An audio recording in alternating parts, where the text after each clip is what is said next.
मथुरा के श्री कृष्ण जन्मभूमि विवाद में कल सुप्रीम कोर्ट में बड़ी सुनवाई होने वाली है, जिस पर सभी की निगाहें टिकी हैं।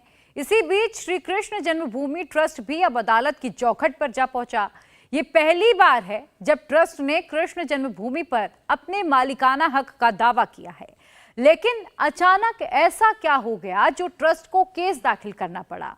क्या अयोध्या और काशी के बाद अब मथुरा की बारी है? इस रिपोर्ट में जानिए।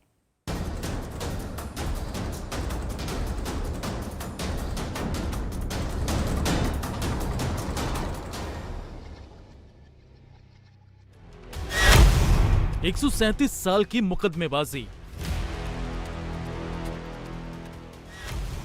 13.36 एकड़ जमीन किसकी?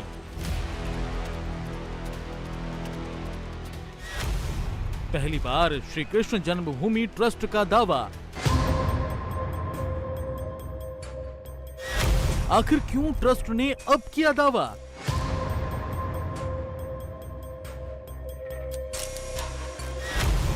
ट्रस्ट के दावे में कितना दम?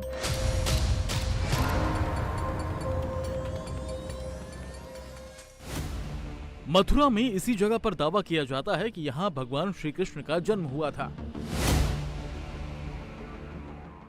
ठीक सामने है शाही ईदगाह।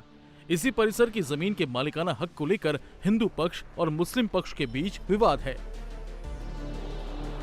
पूरे परिसर पर हिंदू पक्ष अपना दावा जताता है, जबकि मुस्लिम पक्ष 1968 में हुए एक समझौते और वर्शिप एक्ट का हवाला देकर अपनी जमीन बताता है। हमारे ठीक पीछे आपको भगवान श्री कृष्ण जन्मभूमि मंदिर और शाही ईदगाह दोनों नजर आ रहा होगा। दरअसल ये पूरा एरिया 13.36 एकड़ है और जो नगर निगम का रिकॉर्ड है उसके मुताबिक इसका मालिकाना हक जो है श्री कृष्ण जन्मभूमि ट्रस्ट के पास में है। टैक्स इसी ट्रस्ट के द्वारा अदा किया जाता है। 11 अगस्त को श्री कृष्ण जन्मभूमि ट्रस्ट ने अदालत का दरवाज़ा खटखटाया है और ये कहा है कि शाही ईदगाह जो नज़र आ रहा है अभी आपको, उसमें कोई प्रवेश ना करे इस ट्रस्ट की अनुमति के बगैर, किसी भी तरह का कोई निर्माण कार्य ना हो और इस पूरे इलाके का जो अधिकार है उनको सौंप दिया जाए। श्री कृष्ण जन्मभूमि ट्रस्ट का ये कहना है कि उनके पास तमाम सबूत हैं, ऐतिहासिक साक्ष्य है जिससे ये साबित हो रहा है कि ये पूरा इलाका जो है उनका है। और ख़ासकर जो सबसे ऊंचा गुंबद आपको नज़र आ रहा है, 3 गुंबद में से जो सबसे ऊंचा गुंबद नज़र आ रहा है आपको, इसी के ठीक नीचे बताया जाता है कि भगवान श्री कृष्ण का जन्म हुआ था। वही मुख्य मंदिर था जिसे औरंगजेब के आदेश के बाद तोड़ दिया गया और हमारी मांग है कि इसको हटाया जाए और यहाँ पे भगवान श्री कृष्ण का भव्य मंदिर बनाया जाएगा। अब तक मथुरा की जिला अदालत में 17 केस चल रहे हैं, लेकिन अचानक मंदिर की जमीन के मालिकाना हक की लड़ाई में श्री कृष्ण जन्मभूमि ट्रस्ट कूद पड़ा है। ये पहली बार है जब ट्रस्ट ने शाही ईदगाह की जमीन पर अपना हक जताया हो। ऐसा क्या हुआ जो मथुरा की कृष्ण जन्मभूमि विवाद में एक नया मोड़ आ गया? आखिर क्यों श्री कृष्ण जन्मभूमि ट्रस्ट ने अदालत का दरवाजा खटखटाया है? श्री कृष्ण जन्मभूमि ट्रस्ट के द्वारा अब दरवाजा खटखटाया गया है अदालत का। हमारे साथ इस ट्रस्ट से गोपेश्वर नाथ चतुर्वेदी जी हैं, इनसे बात करते हैं। सर, सबसे पहले तो ये बताएं कि ट्रस्ट को क्यों लगा कि अब दखल देना चाहिए इस मामले में, जबकि 17 केस पहले से ही अदालत में चल रहे हैं, आप लोग अदालत का दरवाज़ा खटखटाया? ऐसा है, ट्रस्ट पहले से ये था कि हमको इस तरह पहल करनी है। 137 साल तक जो ट्रस्ट लड़ा है, मतलब ट्रस्ट का मतलब परंपरा से, जब पटनीवाल परवार लड़े या और लोग आते रहे, और जब से ट्रस्ट पे आया 1944 से, मतलब मालवीय के द्वारा, तो लगातार जो है हमेशा स्वामित्व ट्रस्ट का ही माना गया संपूर्ण भूखंड पर। आज तक जो हमारा म्यूनिसिपल रिकॉर्ड है वहाँ नाम दर्ज हमारा है, रेवेन्यू रिकॉर्ड में नाम दर्ज हमारा है, ईदगाह समेत संपूर्ण 13.37 जो परिसर का जो है हम ही टैक्स पे कर रहे हैं। तो वहाँ तो कोई विवाद ही नहीं है। विवाद ये था कि ये अवैध कब्जा कैसे हटे। श्री कृष्ण जन्मभूमि ट्रस्ट ने 11 अगस्त को मथुरा के सिविल जज सीनियर डिवीजन की अदालत में याचिका दी। मंदिर की 13.36 एकड़ की पूरी जमीन पर कब्जा देने की इसमें मांग की गई। इसी जमीन में शाही ईदगाह भी आती है। मांग ये की गई कि ट्रस्ट की अनुमति के बिना ईदगाह में किसी के भी प्रवेश पर रोक लगे। ट्रस्ट की इजाजत के बगैर ईदगाह में कोई निर्माण कार्य न हो। आप लोग जो कोर्ट में गए हैं, क्या कहा है उसमें, क्या आप लोगों की प्रेयर क्या है? कि पहला विषय तो ये है कि संपूर्ण 13.37 जो एकड़ जगह है ईदगाह समेत, ईदगाह क्या वो तो है तो मंदिर ही, वो थोड़ा इसने रूप बदला है इनने कि वो पूरा जो परिसर जो हमारा है उसमें पूरे में नाम हमारा ट्रस्ट का ही रहना चाहिए, और जिनने अवैध रूप से अतिक्रमण कर रखा है उनको वहाँ से रिमूव करना चाहिए, जैसे कि जो है जो मूल स्थान है वहाँ भगवान के मूल स्थान पर लोग भावना के अनुरूप जहाँ आगे पूजा सेवा अपनी कर सकें, इनको हटाना चाहिए। शुरुआत तो वहाँ से है। दूसरा एक विषय दिया जा रहा है कि इनको जो है रोका जाए, रेस्ट्रेन किया जाए। जो लोग आते हैं हमारे, क्यों ऑनर से हमारी, तो जो बिना हमारे परमिशन के और इस तरह अनगार इनको जो है रेस्ट्रेन किया जाए। ईदगाह में बिना आपकी अनुमति के कोई ना जाए, कोई तोड़फोड़ ना हो, कोई छेड़छाड़ ना हो। कोर्ट में दायर ट्रस्ट की याचिका में 1968 के समझौते को आधार बनाया गया है। ट्रस्ट के आरोप आपको बताएं उससे पहले 1968 के समझौते को समझिए। ये समझौता मुस्लिम पक्ष और श्री कृष्ण जन्म सेवा संघ के बीच हुआ। 1964 में सेवा संघ ने जमीन पर कब्जे को लेकर एक केस किया था। बाद में संस्था ने ही मुस्लिम पक्ष के साथ समझौता कर लिया।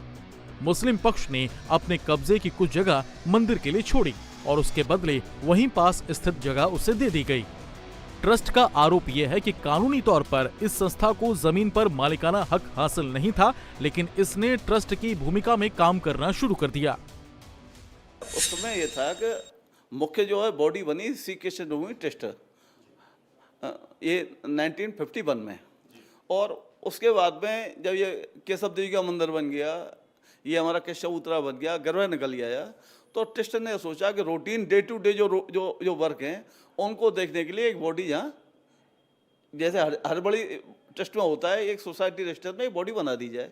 तो उन्होंने श्री कृष्ण सेवा संघ नाम से एक बॉडी बनाई केवल रूटीन वर्क देखने के लिए, और जो ट्रस्ट मतलब जो बताए काम उनको वो जो है उसको एग्जीक्यूट करे, इसके लिए बनाई बॉडी।